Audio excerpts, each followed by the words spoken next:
aos Efésios, capítulo 4. Efésios, capítulo 4. Eu quero fazer menção do versículo 17 ao versículo 24.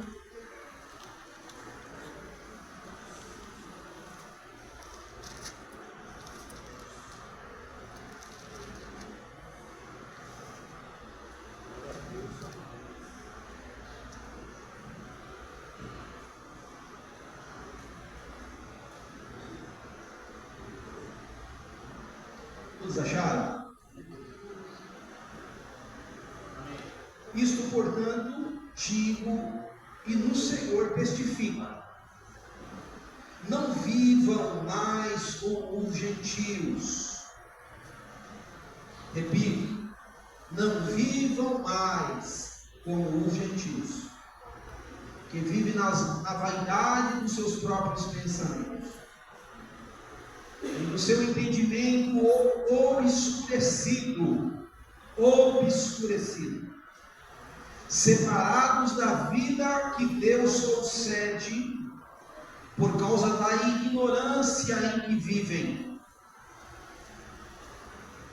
pela dureza do seu coração, tendo se tornado insensíveis, eles se entregaram à libertinagem para, de forma desenfreada, cometer todo tipo de impureza. Mas não foi assim que vocês aprenderam de Cristo, se é que de fato ouviram falar dele e nele foram instruídos segundo a verdade em Jesus. Quanto à maneira antiga de viver, vocês foram instruídos a deixar de lado a velha natureza, que se corrompe segundo os desejos enganosos, e se deixar renovar no espírito do entendimento de vocês, e a se revestir da nova natureza. Repita comigo: nova natureza. Nova natureza. Criada segundo Deus, em justiça e em retidão, procedentes da verdade. Quem pode dizer amém? Amém. Pode tomar assento.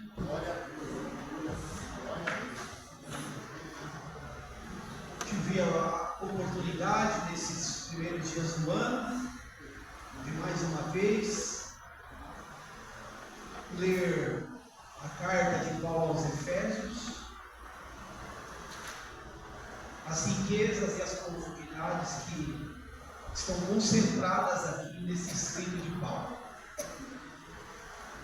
Éfeso era uma importante cidade da época. Se você gosta de história, você vai encontrar na cidade de Éfeso. Hoje eu estou bem assimilado, porque é uma região que eu estou namorando, né? Ela está ali na Turquia. Era uma cidade importante, para quem não sabe. Éfeso era uma da onde tinha uma das 7 maravilhas do mundo. Já ouviram falar das 7 maravilhas do mundo? Já ouviram falar?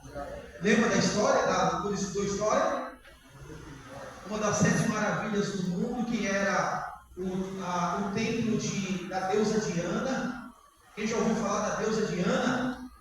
Ou dos gregos, Artemis, né?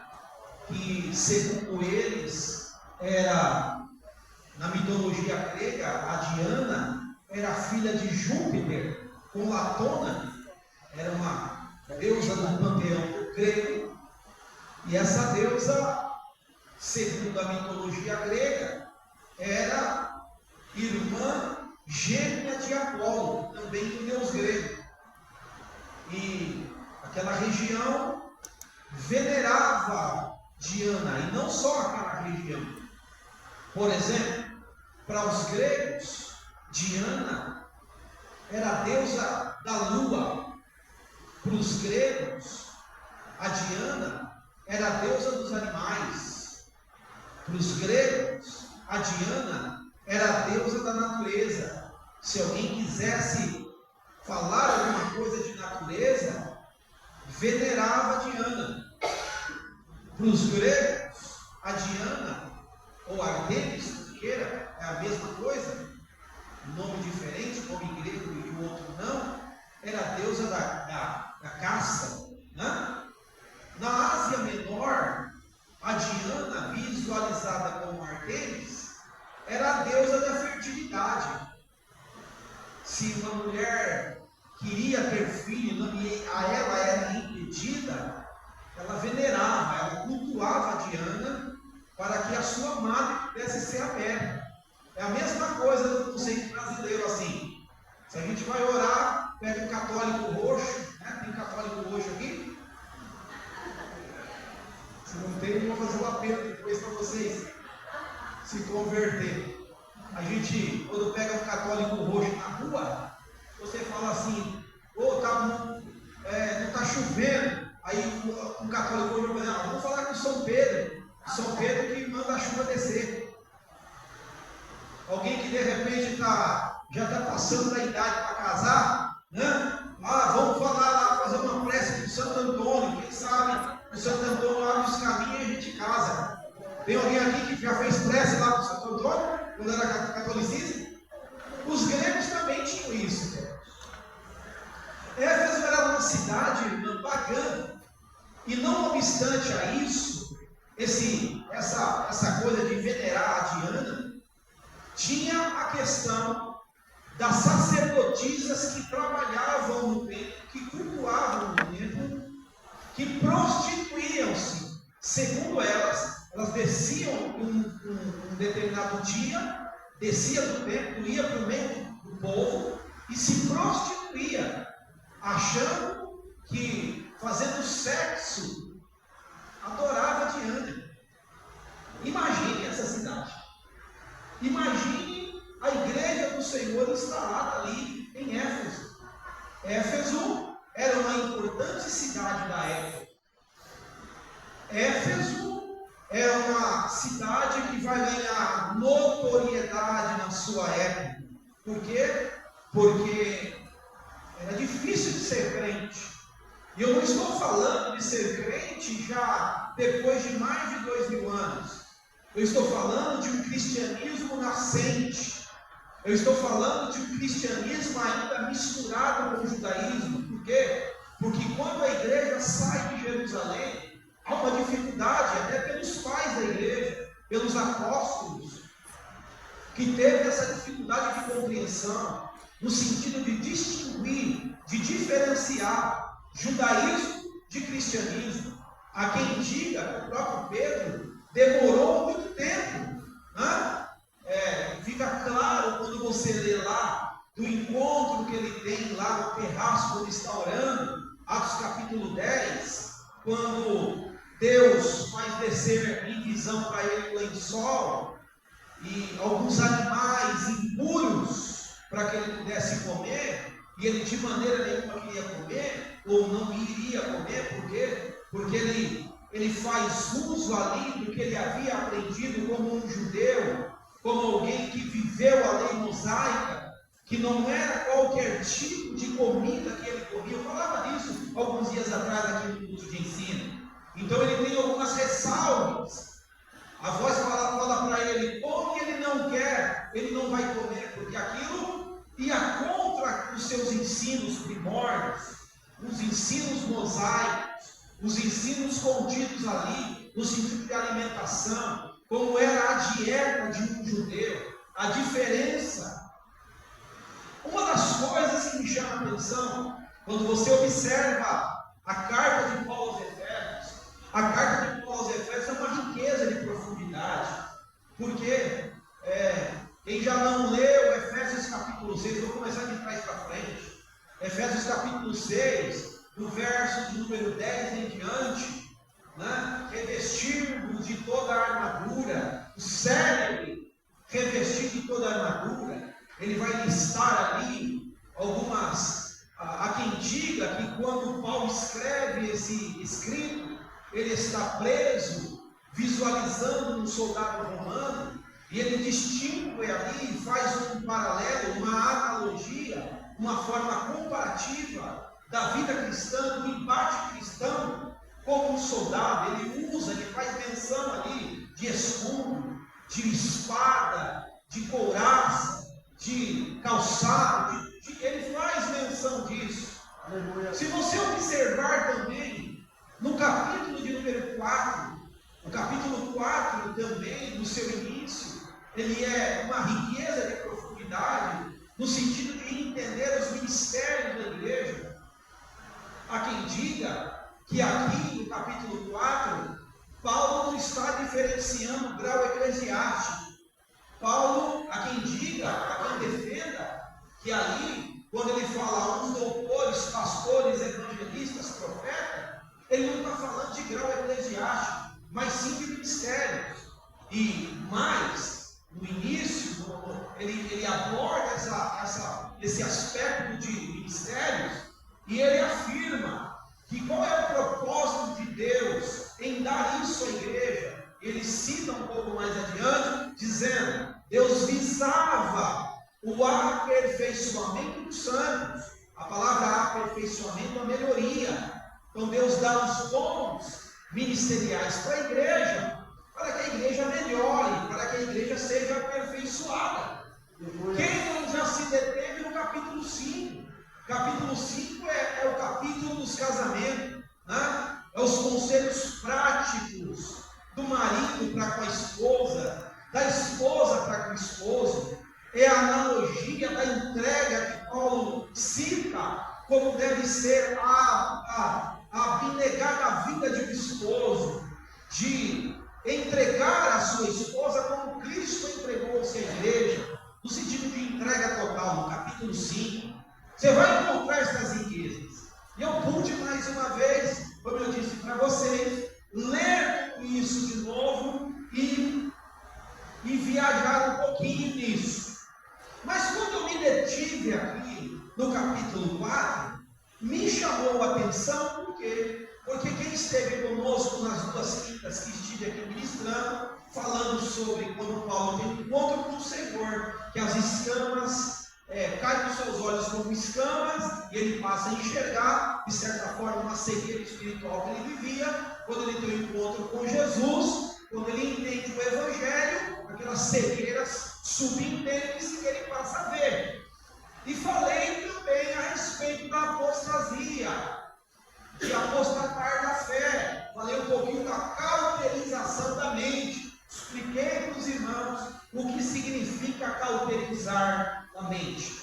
Mas observe que quando eu me detive aqui, algumas coisas me chamou a atenção. Por quê? Porque Paulo, no verso de número 17, aleluia, ele diz assim: não vivam mais como os gentios. Essa palavra gentil, tem alguém aí que arrisca? O que é gentil? Há diversas vezes na Bíblia a palavra mencionada é gentil. Quem já leu gentil na Bíblia? Por exemplo, quando nós falamos de nós não somos judeus. Tem alguém aqui que na sua árvore genealógica você é descendente direto de Abraão? Você é descendente direto de... Será que os Fraga lá, irmão Luiz, era descendente direto de Davi? Rosa. Vem, Rosa. Vem, Rosa. Eu tenho um funcionário que eu acho que eu brinquei com ele esses dias, que eu acho que ele é descendente de judeu. E o nariz é de judeu. Né? Eu vou falar brincando com ele. Claro que não é. É baiano. Baiano da gente. Né? Nós não somos descendentes. Por que nós somos? Quando nós falamos no sentido que nós somos descendentes de Abraão. Em que sentido? Na genealogia? Na paternidade? Não, nós somos descendentes de Abraão no sentido pela fé. Pela fé. A nossa árvore genealógica, nós não somos judeus, nós não somos hebreus. Então, dentro disso, nós entendemos que nós somos gentios. Mas observe essa palavra gentil aqui nesse contexto. Olha o que Paulo está dizendo. Paulo está trazendo tudo aquilo na minha introdução que eu disse, como uma cidade onde tinha um deus, uma deusa Artemis, uma cidade prostituta, uma cidade devassa, uma cidade pecaminosa, onde a igreja está instalada. E desculpem, pasmem os senhores, como lá em Corinto, tinha muitos cristãos que se convertiam no José, vinham para a igreja, mas tinham ainda uma vida no José, lá fora, normal. Ou seja, ele entendeu o propósito de nascer de novo, ele achava que havia nascido de novo, mas vivia ainda como um gentio. Deixa eu explicar para vocês entenderem. O que era um gentio? O nome gentio significa nações. Ela vem do hebraico goim, que significa nações. Por exemplo, quando a pessoa não era judaica, não era hebreia, automaticamente não era judeu, ele era considerado um gentio. Então, um gentio, o nome gentio, o goim do hebraico, significa nações. Então, toda a nação circunvizinha de Israel era uma nação gentílica. Era uma nação que não era judaica. E tinha algumas ressalvas para um judeu ser diferenciado de um gentil. Um gentil tinha comportamento diferente de um judeu. Por exemplo, um judeu seguia à risca a Torá, a lei mosaica, naquela questão da alimentação que eu abordei isso aí rapidinho. Um gentil não tinha muito isso. Um gentil não tinha essa dieta bíblica, mosaica, com respaldo bíblico. Um gentil comia de tudo. Um gentil não tinha restrição no comer. Um gentil não tinha restrição no andar, no seu comportamento. Um gentil não tinha restrição na questão de adoração a Deus, porque era comum de muitas nações na época, e mesmo na cidade de Éfeso, alguém não ter só um Deus, alguém ter vários deuses.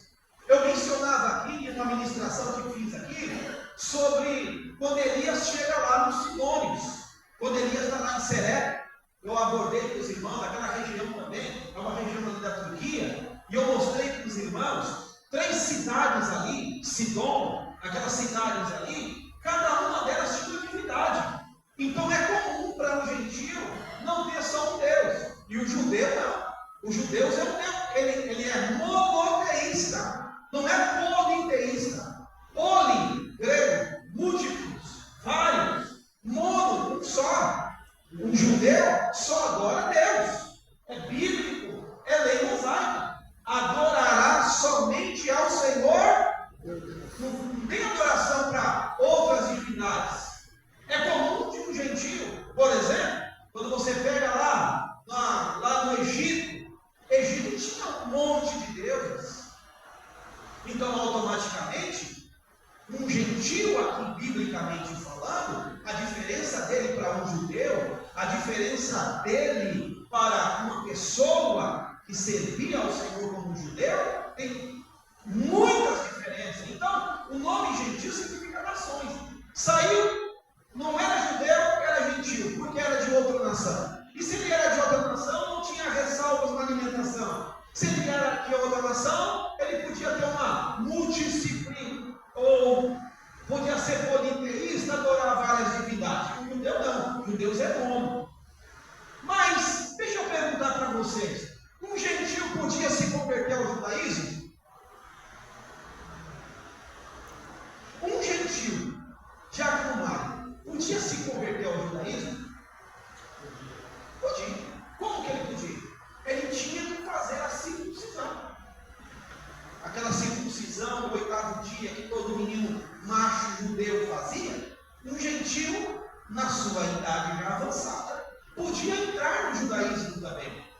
Ele entrava no judaísmo quando ele passava pelo ritual da circuncisão. É bíblico, você vai ver. Você lembra lá dos filhos de Jacó, quando mata uma tribo que tinha deflorado a sua irmã por vingança, e faz todo aquele povo lá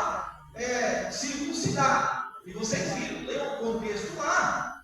Circuncisão, uma idade avançada na época não é como hoje, que tem anestesia, que tem todas essas coisas aí no dia de hoje. Naquela época era pedra. Naquela época era, então, ficava dias para se recuperar. Então tem diferença. Então o judeu, o gentio, podia se converter. Ele automaticamente circuncidava e ele passava a ser considerado um judeu. É verdade. Outra coisa importante, um gentio, diácono José, não podia entrar no templo. Se não fosse circuncidado, se não tivesse recebido, de certa forma, a natalidade judaica pela circuncisão, ele não podia entrar no templo. Por exemplo, um judeu não casava com um gentio. Você vai ver, é bíblico, livro de Esdras, livro de Neemias, toda aquela. Você vê que Paulo fala isso em Coríntios, exemplificando a respeito trevas com luz. Um judeu não casava com um gentio, com outra cultura, não se misturava. Tanto é. Por que tem uma rivalidade em João capítulo 4 de judeu com samaritano? Por quê? Porque na íntegra, samaritano é judeu misturado. É judeu que se misturou com babilônico, é judeu que se misturou com fenício, é judeu que se misturou com egípcio, que casou, aí virou aquela salada, e por isso que tinha essa rivalidade lá no reino dividido que não foi fornecimento. Então, tinha ressalvas diferentes. Um gentio tinha comportamento diferente. Um gentio tinha, e a ideia aqui de Paulo, que Paulo está exemplificando, porque Paulo está falando da igreja. Paulo está falando de uma vida antes e uma vida depois. O que Paulo está falando? Paulo está falando de uma vida convertida e uma vida quando nós não éramos convertidos. O que Paulo está falando citando o gentio? Paulo está dizendo assim, gente, o nosso comportamento agora é diferente. Posso ouvir o glória a Deus? Aperta sim, está aí. Não é verdade? O que vocês acham? Ou vamos relativizar tudo? É tudo igual. A graça nos dá a liberdade de fazer qualquer coisa. Hã? O que vocês acham? Não, pastor, eu não estou mais debaixo da lei. Eu estou na graça. Na graça eu posso qualquer coisa. Na graça eu posso ir para um forró. Na graça eu posso ir para um barzinho, beber uma.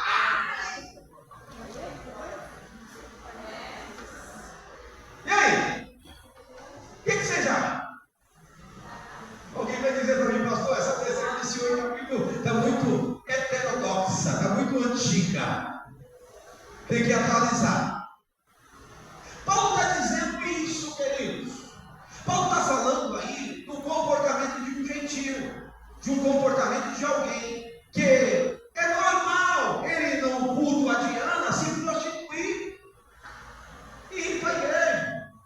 Comportamento gentil. É normal você ver um gentil comendo qualquer coisa. É normal você ver um gentil falando qualquer coisa. É normal você ver um gentil no meio de qualquer pessoa. Mas um judeu é diferente. Um cristão é diferente. Aleluia. Posso ouvir um amém? Amém. Ou não? Ou rasgamos o salmo primeiro. Bem-aventurado o varão que não anda segundo o conselho dos ímpios, nem se detém no caminho dos pecadores, nem se assenta na roda dos escarnecedores, mas antes tem o seu prazer na lei do Senhor, e nela medita de dia e de noite. Pois será como árvore plantada junto a ribeiros de água, que dá o seu fruto na estação própria, cujas folhas não caem. Não são assim os ímpios. Tem diferença. Então, a Bíblia tem algumas ressalvas, tem algumas condições. É essa a atenção que Paulo está chamando os irmãos de Éfeso. De uma igreja que está nascendo de algumas pessoas que não sabem a diferença, que não conseguiram ver mudança, que não conseguiram sair a abdicar, cortar o cordão umbilical da velha natureza. Aleluia. Quem já virou sabe o que eu estou falando? Criança nasce no cordão umbilical da mãe, grudado com a mãe.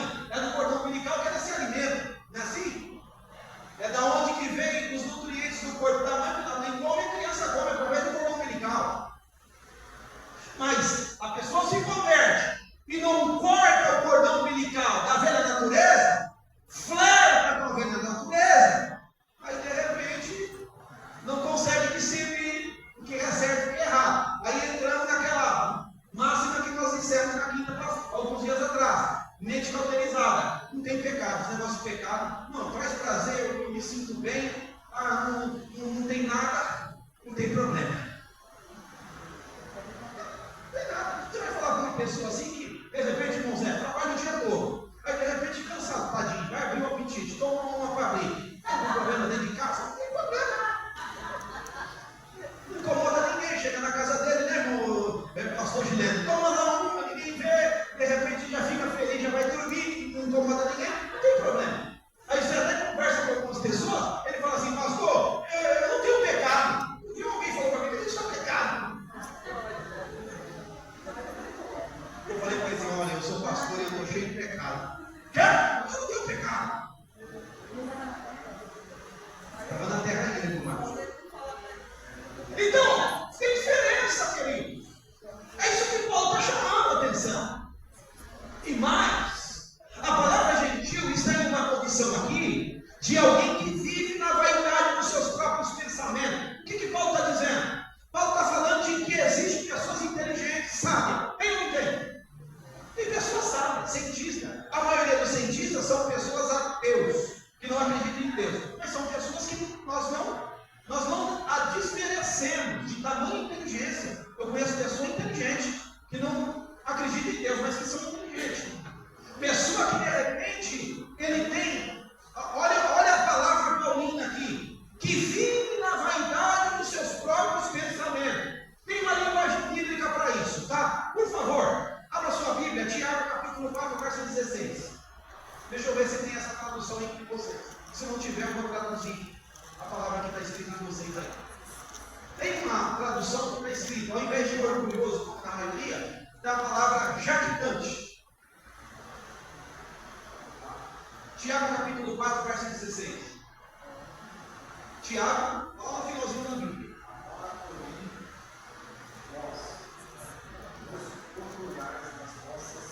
Essa sua tem orgulhais. Tem uma que está escrito jactais. Tem essa tradução? Por favor, leia. Agora, entretanto, vos jactais das vossas arrogantes pretensões. Toda jactância semelhante a essa é maligna. Observe esta palavra jactante em contexto que ela está. A palavra jactante, sinônimo de jactante, significa orgulhoso. Vamos repetir isso? Orgulhoso. Fala assim comigo, ser jactante é alguém orgulhoso. É alguém altivo. Vamos lá? É alguém altivo. É alguém arrogante. É alguém prepotente. É alguém que tem o hábito de se gabar. Conhece alguém assim? Eu sou bom. Conhece uma Marta alguém assim? Eu sou bom. Você é 50%, mas eu sou bom. Jactante. Orgulhoso, na tradução normal aí é orgulhoso, que está no mesmo contexto. É alguém que tem o hábito de se vangloriar, contar vantagem. Ele é melhor do que todo mundo. Isso aí é jactante. Paulo está dizendo aqui que comportamento do gentio, além de não ter as mesmas exigências da lei, de não ter parâmetros da parte de Deus para administrar a sua vida. Paulo está dizendo também que os gentios é alguém que vive como pessoas jactantes, como pessoas orgulhosas, como pessoas que se gabam, como pessoas que estribam-se no seu próprio entendimento, como pessoas prepotentes. Deus é bom, mas eu também estou quase lá. Foi o nosso presidente dizendo assim, que ele estava quase de igualdade com Jesus. Né? Nosso presidente falou assim que ele era igual a Jesus. Irmãos, é muita prepotência, não é? Falar uma coisa dessa? É muita prepotência, não é? É muita prepotência. Misericórdia. Tem misericórdia. Mas observe que a palavra jactante, se virmos as palavras sinônimas de jactância, é orgulhoso, altivo,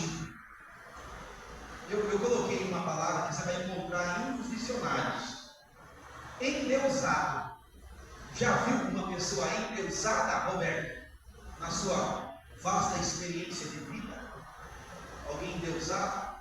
Você vai sentar e conversar com ele, ele se sente um rei. Ele se sente um rei. Ele é endeusado, irmão José. Você não tem acesso facilmente a ele. Ele é endeusado. É alguém jactante. Esse é o comportamento que Paulo menciona aqui aos gentios. Paulo está dizendo aqui que os gentios, eles vivem na vaidade dos seus próprios pensamentos. Eles são jactantes. Eles são orgulhosos, altivos, endeusados, arrogantes, prepotentes. Abrem de se gabar e se vangloriam.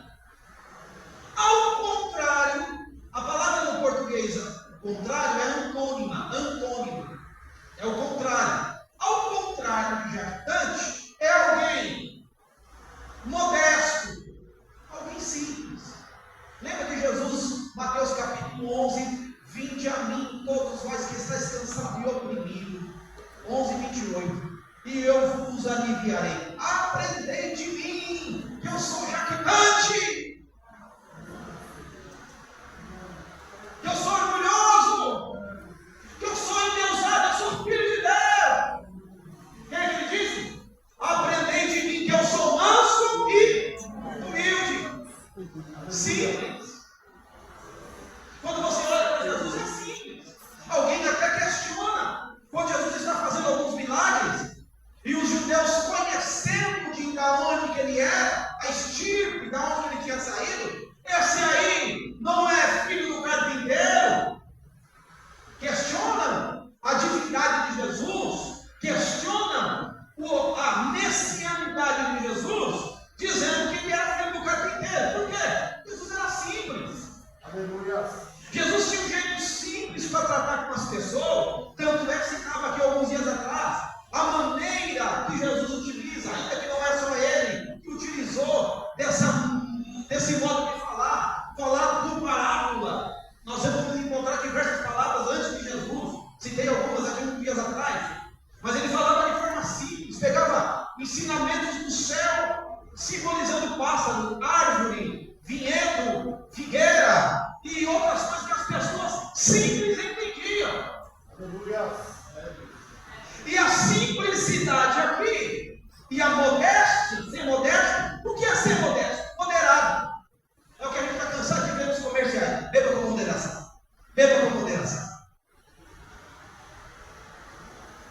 É verdade, irmãos. Nós seres humanos, nós temos isso, queridos. Isso está aflorado em nós. É a nossa natureza adâmica. Eu costumo dizer assim, diferentemente dos católicos, aqueles católicos mais ortodoxos que acreditam até hoje que criança não tem pecado, nós, quando observamos a natureza humana, nós somos tendenciosos para o pecado. Nós já nascemos tendenciosos, é o que Davi diz, em pecado que concedeu minha mão. Não é que a mãe dele tinha traído o pai, não. Em pecado porque ele já nasceu pecador. Nós somos tendenciosos para o pecado. E se nós somos tendenciosos para o pecado, às vezes, a jactância também ela pode aflorar na nossa vida. Às vezes, sabe o que pode passar na nossa vida que a gente é alguma coisa? Que a gente pode alguma coisa? Um dia, o grande rei Nabucodonosor, ele se vangoria. Olha aí esse monte de província, um monte de nação que eu conquistei. Ah, é?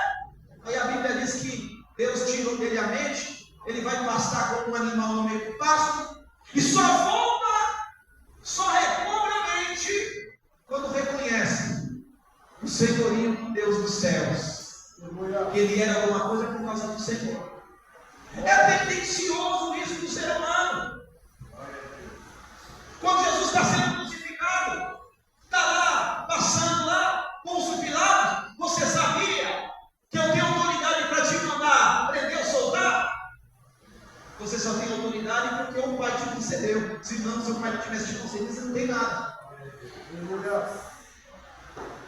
É do ser humano isso, irmão.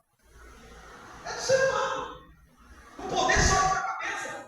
Não é à toa que inventaram um provérbio bem interessante, dizendo assim: quer conhecer alguém, dê para ele dinheiro, poder, o que mais? Eu nem lembro mais.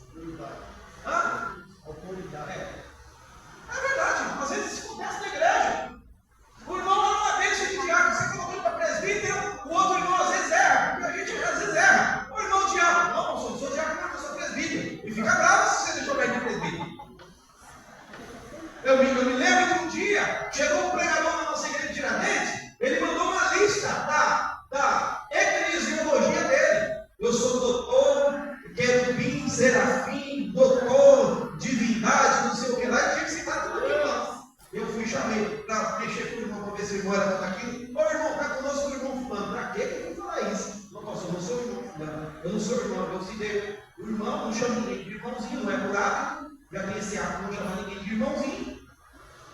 Está conosco, não se for preciso. Então só falei o nome dele e não citei tudo.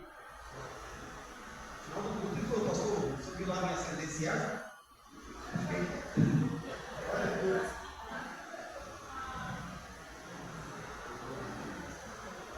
É complicado. Aí Paulo está dizendo que nós não podemos viver mais como gentios. Paulo está falando assim, que os gentios aqui, eles têm procedimento diferente de quem nasceu de novo. Ele está exemplificando que vida de gentil era quando nós não havíamos nascido de novo. Que quando nós não havíamos nascido de novo, quem nos guiava, quem nos orientava era a velha natureza.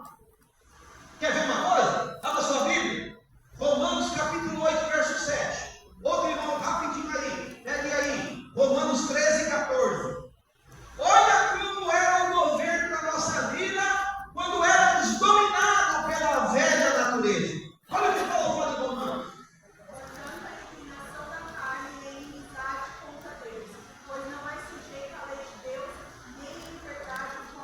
Leia novamente, por favor. Portanto, a inclinação da carne é inimizade contra Deus. Irmão, a inclinação da carne, como nós somos tendenciosos. Querido, deixa eu falar algo que eu sempre gosto de sempre repetir, de vez em quando. Você se converteu, você tem 30 anos de crente, você vai casar com o Espírito Santo, você não perde ceia, glória a Deus pela sua vida. Mas você ainda está na carne. E enquanto você estiver na carne, a carne pode ter inclinação. A carne pode ter desejo. Está entendendo? Quando você lê lá, Paulo falando em Gálatas capítulo 5, diferenciando uma vida do Espírito e uma vida da carne, observe lá a vida do fruto, e ali não é frutos, é fruto no Espírito, um fruto só. Há quem diga que é um fruto com aqueles 9 componentes lá. E ele fala também da inclinação da carne, as obras da carne, inveja. Conhece alguém crente invejoso? Talvez ele não fala que é, irmão Jair. Ah, não, Jair, esse carro vai ser meu. Ah, se Deus quiser esse carro. Vai dar só. É verdade, irmão. Eu já ensinei aqui para os irmãos. Não é qualquer um que você pode colocar na sua casa. Não é que ele tem medo de olho gordo, a gente não tem medo. Mas não é qualquer um que você põe dentro da sua casa. Não é verdade? O que vocês acham? Não é qualquer um que você coloca sentado na sua mesa. Às vezes, na sua boa fé, você na sua simplicidade, né? Vai de repente abrindo tudo, fazendo, vamos lá. Isaías falou para Ezequiel: Ezequiel, sabe o que você fez? Esses babilônios que chegou aí, você mostrou tudo que não devia. Daqui a um tempo eles vão vir, vai saquear tudo. Hã? Não é verdade, querido? Então observe, inclinação da carne, velha natureza. A velha natureza tem inclinação para a carne. Aí eu gosto de um texto que Paulo fala assim, ó, 2 Coríntios capítulo 5, verso 17. Quem se diz? Por favor, 2 Coríntios capítulo, depois eu volto aí na velha natureza, vou fazer um outro traço aqui. 2 Coríntios 5, 17. Não estava no script? Vamos lá. 2 Coríntios 5, 17. Quem ajuda? Assim, se alguém está em Cristo, nova criatura é. As coisas velhas se passaram. Isso que tudo tem que fazer novo. Ele faz uma diferenciação de alguém que vivia inclinado na carne. Claro. Aí você vai dizer, pastor, mas eu sou crente há tantos anos. De vez em quando a gente vai escorregar. Irmão, todos nós podemos. Mas ser pecadores contumaz, viver todo dia inclinado para a carne nos governar todos os dias, vai dar para nós a sincera demonstração que, na verdade, nós não experimentamos o novo nascimento.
Vocês sabem que é louco, né?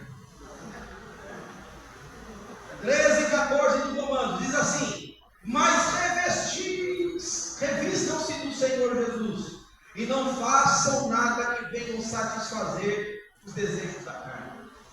Isso que Paulo está falando. Paulo está falando que gentil vive na vontade da carne. Paulo está falando que gentil não tem limites, ressalvas. Paulo está falando que vida de um gentil é uma vida qualquer.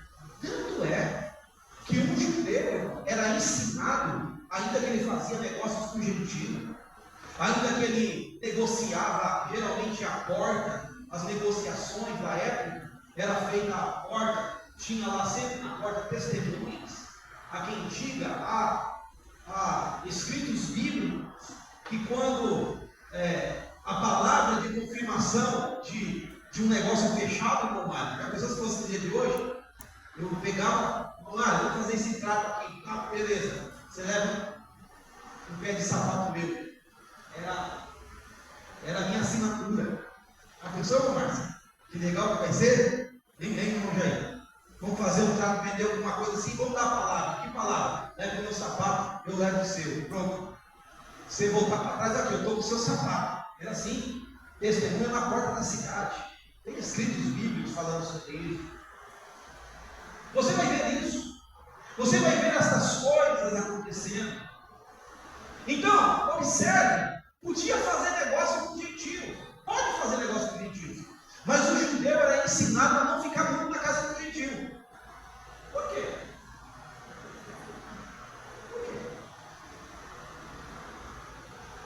Lembra daquele provérbio que a nossa mãe, nosso pai nos ensinava lá atrás? Diga com quem tu andas. Diga com quem tu andas. Claro, eu posso defender a tese do outro lado também. Né? Se fosse assim, Jesus não seria definido por quem ele era. Porque Jesus estava no meio das prostitutas, no meio dos leprosos, no meio... Eu não posso defender a outra tese. Mas a ideia do provérbio é: tome cuidado com quem você anda. Então essa é a ideia do judaísmo. Não fica muito na casa do gentil. Por quê? Porque lá o gentil não faz a dieta que você faz. Eu dizia até uns dias atrás para vocês, né? Eles não comem camarão, não comem peixe de couro, outras coisas mais que não vou entrar no médico. Então o gentil não faz nada disso. E se você ficar muito lá, colocou na mesa, tem que comer. Tem que participar. Então o judeu é ensinado, não fica muito com gentil. Gentil é paz do Senhor, paz do Senhor. Gentil é boa noite, bom dia. Não tem vizinho nosso que é assim? Tem vizinho que você pode estabelecer, né, meu amigo? Um diálogo. Tem vizinho que é só bom dia, boa tarde. Não dá para você se misturar. Você vai se misturar como? O cara todo dia faz forró, o cara todo dia samba, o cara todo dia está numa roda fumando narguilho. Você vai cheirar lá o quê? Fazer igual um menino nosso de uma congregação nossa, passei lá uns dias, ele contando lá o testemunho. Isso aí é todo mundo da igreja, passava na roda dos amigos, aí de repente os amigos estão no narguilho, ele dava uma baforada e ia para casa, enquanto outro dia estava na igreja. Aí um dia ele desviou, Roberto, da rota. Desviou da rota, chegou em casa, voltou de novo para a rota, pô Zé, foi lá dar uma baforada e veio para casa. Um dia teve encontro com Jesus na igreja. Vai continuar nessa vida? Quase morreu. Está cheio de pessoas assim. Quer servir o Senhor, mas não quer deixar a vida de gentil. E aí? Quer servir a Deus? Quer ser usado pelo Senhor? Quer ser usado pelo Espírito Santo? Mas também quer ser usado pelo outro lá.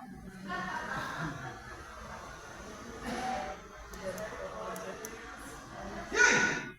Tiago tem uma exemplificação clássica sobre isso. O que Tiago diz? Não pode sair da mesma fonte dois tipos de água. O doce ou amarga. E aí? Tá duro o discurso aí? João capítulo 6, e eles começaram todo mundo embora com o discurso de Jesus. Está duro o discurso? E aí? Observe, nova criatura tem comportamento diferente. Abra sua Bíblia comigo, Gálatas capítulo 6, verso 15. Gálatas capítulo 6, verso 15.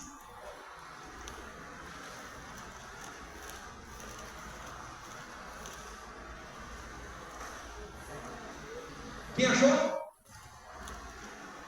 Gálatas capítulo 6, verso 15.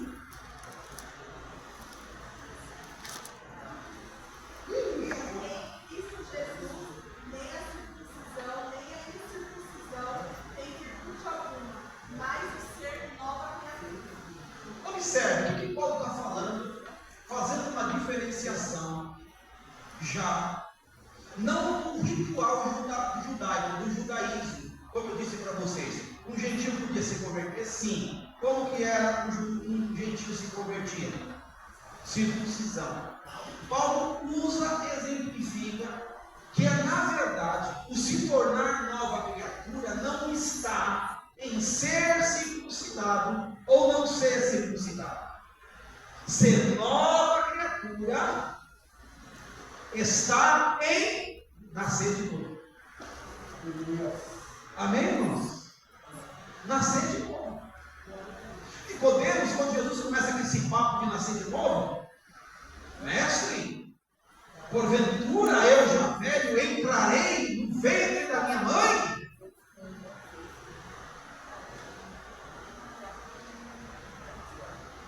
Claro que ele não está falando de nascimento, não está falando de nascimento, não está sabendo não está falando de nascimento de ventre, de ser gerado, falando de nascimento espiritual, de mudança, de metanoia, de mudança de mente.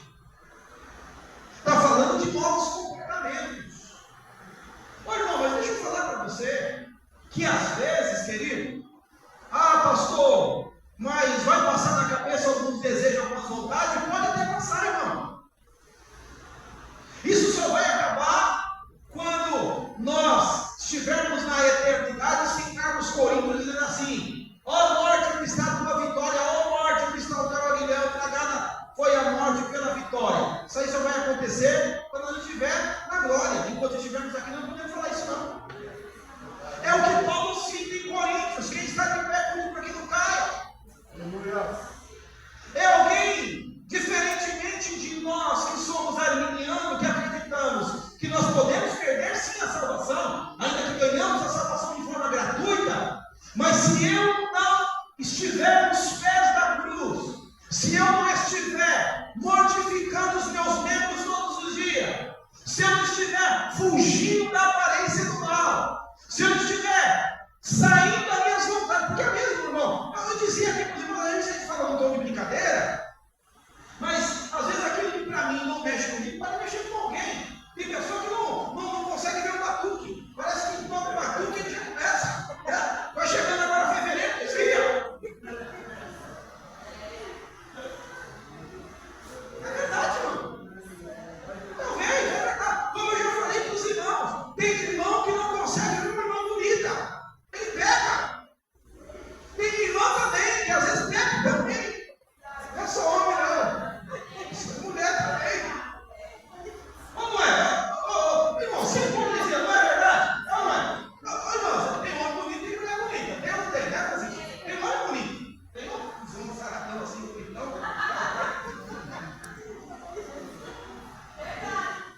A pessoa não fugia. Tem irmão que vem à igreja para tirar o crente do culto. Né? Deixa para lá, deixa para lá, senão vou chamar a polícia aí, que chama da polícia. É verdade, irmão. Então nós vamos observar aqui, queridos, que tem diferença. Vida de gentil é uma, e não deve ser o nosso comportamento, porque nós somos nova criatura nascidas em Jesus. Podemos ter inclinação, sim, podemos ter relapsos, querido, mas tem que ter diferença. É o que Malaquias disse: haveria diferença daqueles que servem a Deus e daqueles que não servem. Aleluia. O nosso comportamento em qualquer lugar do crente tem que ser diferente. Ai, Jesus, deixa eu falar, não, Senhor.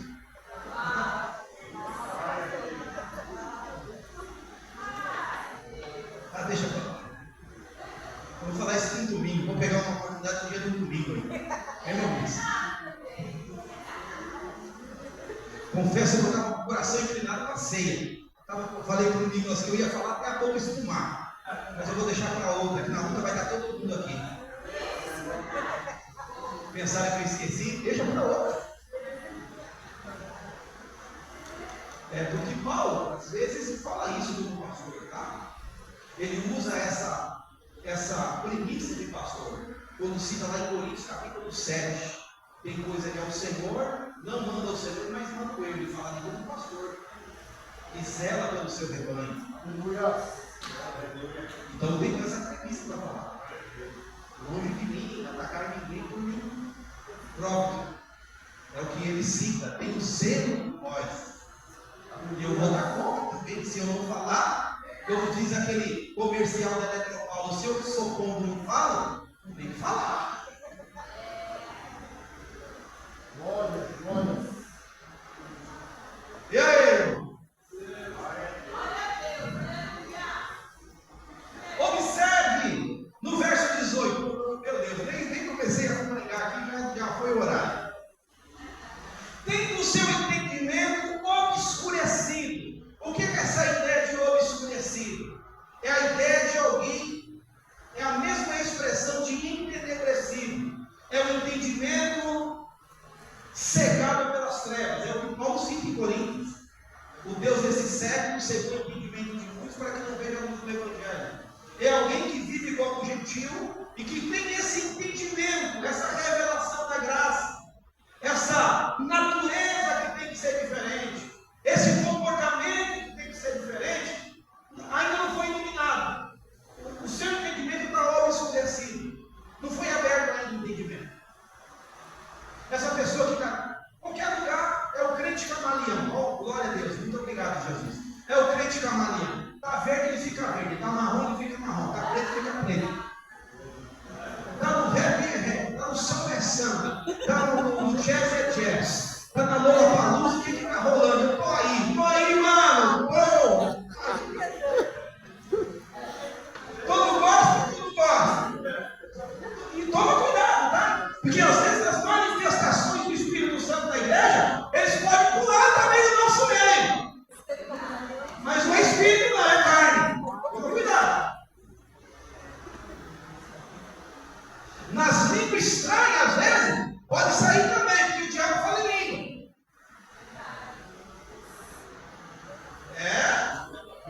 E aí?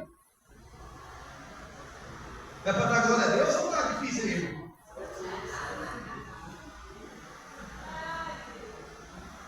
Está difícil, né? Glória a Jesus. Está difícil. O entendimento deles estava obscurecido. Observe, quem tem o entendimento obscurecido está separado da vida que Deus concede por causa da ignorância com que vive, irmãos. Não quer abandonar os meandros da velha criatura. Não dá para ter comunhão com o Senhor. É o que diz Isaías capítulo 59, verso 2. Os vossos pecados, alguma tradução diz assim, as vossas transgressões. Faz separação entre Deus. Quem vive na prática do pecado não pode ter uma vida de comunhão com Deus. A palavra não se contradiz. Aí alguém diga para mim e fala assim, pastor, mas Deus usa jumento. Mas irmão, até quando que nós vamos viver de Deus usar jumento? Se for caso momentâneo, esporádico, único na história, até quando nós vamos nos conformar de viver como jumento? A pregadora que pegou aqui, a pastora Sandra, né? Ela ministrou aqui e ela estava vendendo um livro da parábola de Jotão. Não sei se vocês compraram, né? Eu ministrei alguns anos atrás essa palavra aqui. Circunstâncias que fazem o espinheiro reinar. Por que o espinheiro reina? O espinheiro reina por causa da oliveira não quer nada, por causa da figueira que não quer nada, por causa da videira que não quer nada. E como eles não querem nada, o espinheiro reina. É verdade. Aleluia. Por que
Vai falar glória a Deus aí, irmão? Tá difícil. Tá difícil, meu discurso está todo hoje. Eu acho que tomou vinagre. Está obscurecido. Está com a vida separada das coisas de Deus. Porque vive na ignorância. Por causa do quê? Da dureza do coração. Irmão, a palavra fala. E de repente, irmão, está chegando uns dias que vai ser difícil pregar a Bíblia. Porque a gente às vezes prega a Bíblia, não ataca ninguém. Eu, graças a Deus, eu não carrego ônus nas minhas costas ao longo dos anos de pregar direcionado para alguém. Mas Bíblia, prega, gosto de gostar.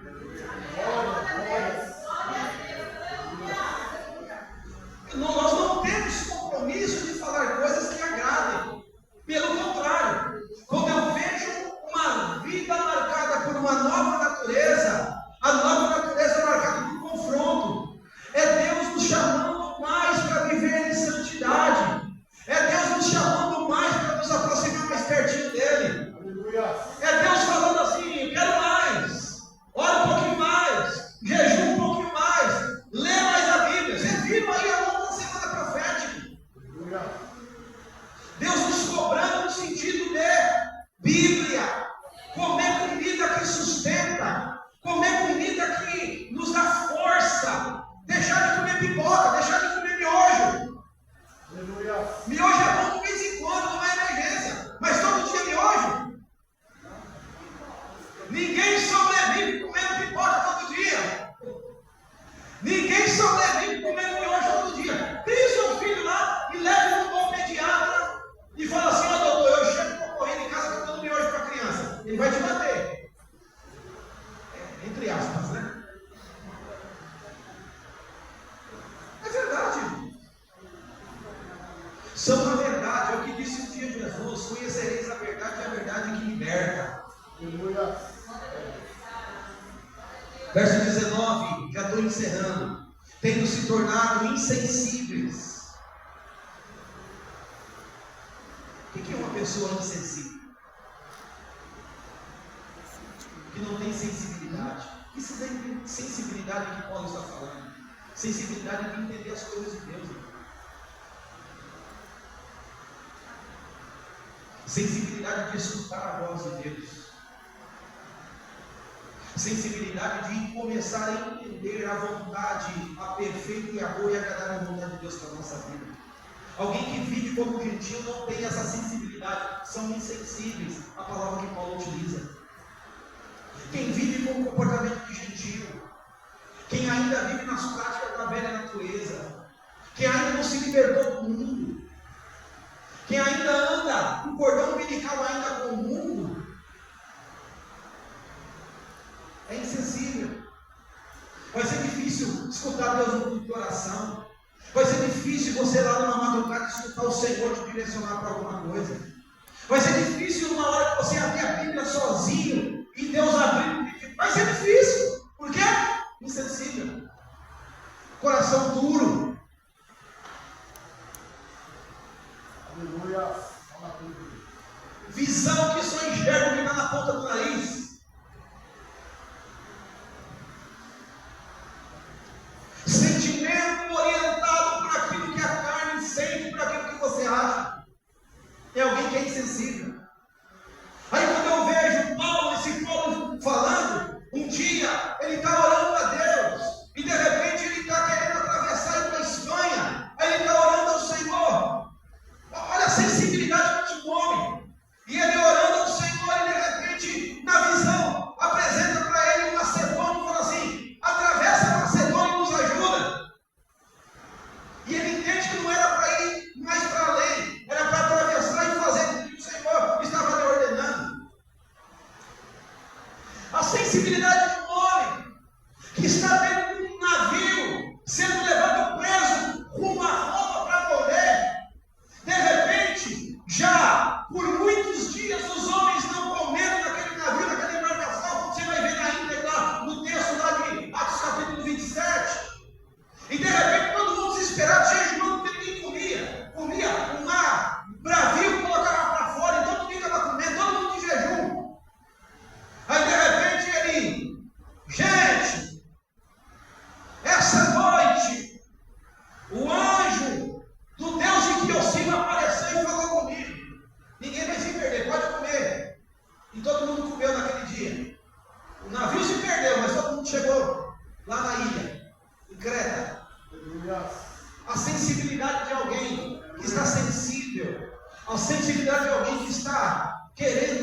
ao Senhor. A sensibilidade de alguém que vem para a casa do Senhor. Senhor, eu vou lá hoje. Eu vou lá, eu amo meu irmão, eu gosto do louvor, mas eu quero ouvir o Senhor falar comigo. Eu quero escutar o Senhor falar comigo nos louvores, na oração, no irmão. Não sei que hora você vai falar, mas eu quero estar sensível à tua voz. O gentio não tem essa sensibilidade. Quem vive como gentio não tem essa sensibilidade. Por quê? Paulo diz aqui: a sua visão está obscurecida, o seu coração está ignorante para as coisas do Senhor, está duro para as coisas de Deus. E mais, o insensível, ele vive uma vida libertina. É a palavra que ele utiliza, libertinagem.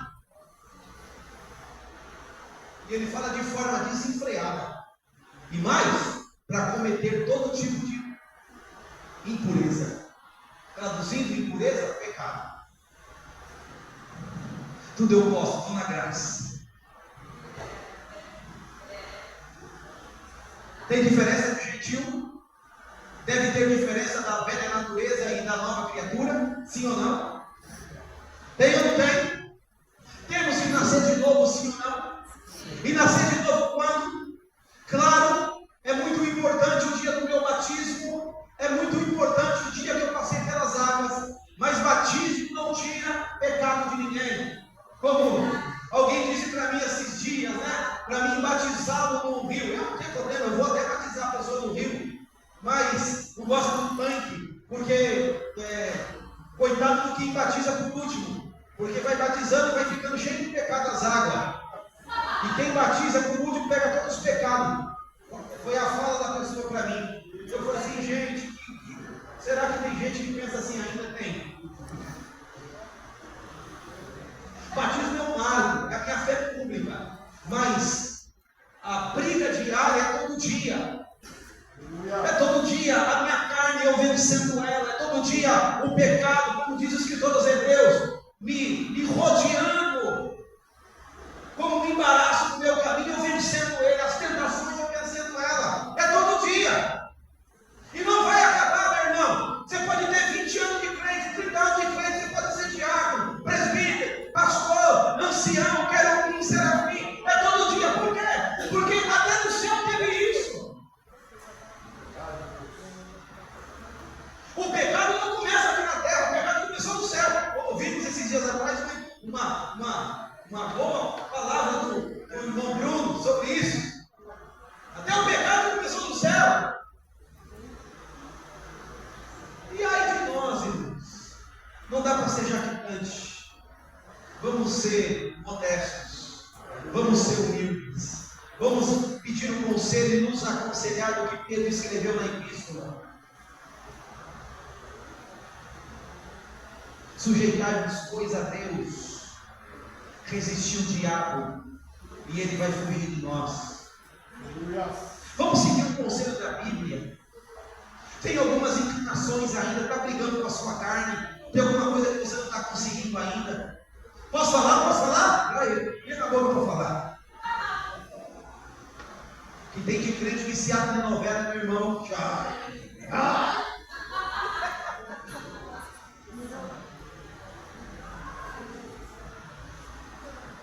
Deixa eu falar.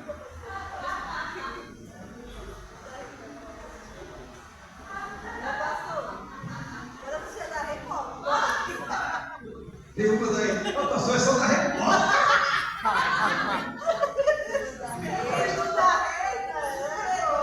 Aí, Wagner, falei em crente viciado em novela, falou assim, só da Record.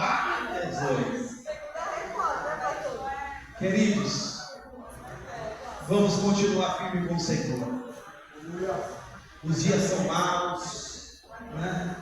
Por se multiplicar a iniquidade, o amor de muitos tem se esfriado.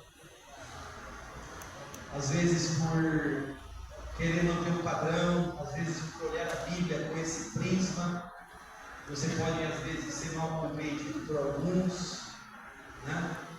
Achar que a gente está querendo ser mais santo que ninguém, nós somos pecadores. Porque a gente quando olha para essa Bíblia, nós somos confrontados por ela, e eu não sei você, mas eu olho para mim, faço uma análise em mim mesmo, e vejo que todo dia eu preciso melhorar a presença do Senhor. Quem precisa melhorar a presença do Senhor? Que Deus nos ajude, que Deus nos esforce para que nós consigamos ser diferente de um gentil. Amém, meus irmãos? Deus abençoe.